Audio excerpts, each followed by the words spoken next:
Betapa pilunya hati seorang ibu bapa apabila anak yang disayangi pergi buat selama-lamanya akibat kekejaman yang sukar diterima akal.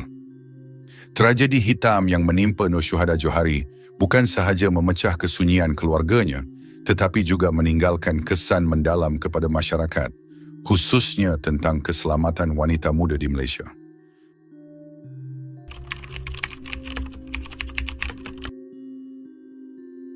Nur Syuhada Johari adalah seorang pelajar berusia 19 tahun dari Universiti Teknologi Mara, UiTM, Permatang Pao, Pulau Pinang.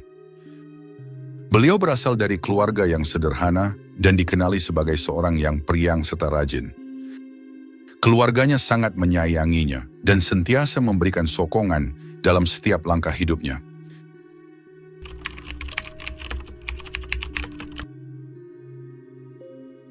Suspek Sharafi Abu, berusia 25 tahun pada masa kejadian, pernah bekerja sebagai tukang masak. Beliau dikenali sebagai individu yang mempunyai masalah mental dan pernah mengganggu mangsa sejak zaman sekolah menengah lagi. Sharafi berusaha menjalin hubungan serius dengan Nur Syuhada walaupun ditolak oleh mangsa. Bapa mangsa, Johari Hashim, pernah melarang anaknya berkawan dengan Sharafi dan pernah membuat laporan polis mengenai tingkah laku suspek yang pernah memecahkan pintu rumah mereka di Taman Sri Hosbah dan cuba melarikan anaknya kira-kira 4 tahun sebelum kejadian. Suspek juga dikatakan mempunyai rekod lampau termasuk kesalahan berkaitan penyalahgunaan bahan terlarang.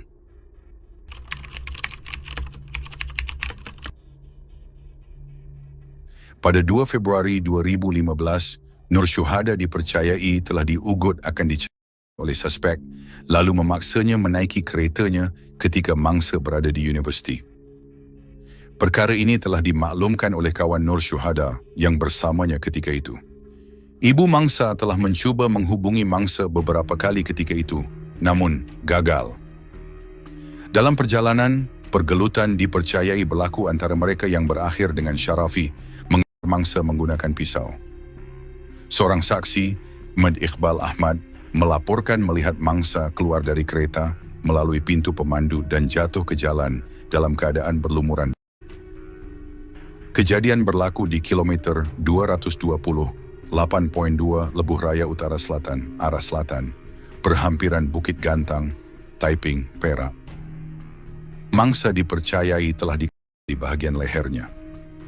Suspek kemudian melarikan diri ke dalam hutan berhampiran sebelum ditangkap oleh orang awam dan diserahkan kepada pihak polis.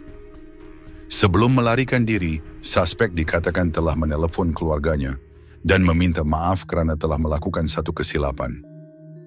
Ibu suspek telah menelpon ibu mangsa untuk memberitahu tentang kejadian ini sambil memberi alasan bahawa anaknya mempunyai masalah mental dan tidak mengambil ubat. Jenazah Nur Syuhada dikebumikan di Tanah Perkuburan Islam Kampung, Cerok Mokan kira-kira jam 11 pagi pada 3 Februari 2015.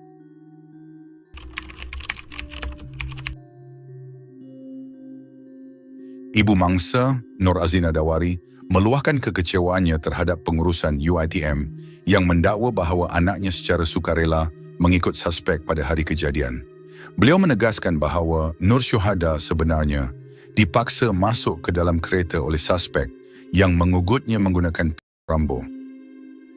Malah rakannya di kampus turut menyaksikan kejadian tersebut, tetapi tidak dapat berbuat apa-apa kerana diancam oleh suspek. Ibu bapa Nur Syuhada yang selama ini mengharapkan anak mereka dapat mencapai kejayaan dalam pendidikan, tidak dapat menyembunyikan rasa kesedihan yang mendalam. Mereka menyifatkan anak gadis mereka sebagai seorang yang baik, berdedikasi dalam pelajaran, dan sangat menghormati keluarga. Kehilangan Nur Syuhada telah meninggalkan kekosongan yang sukar diisi.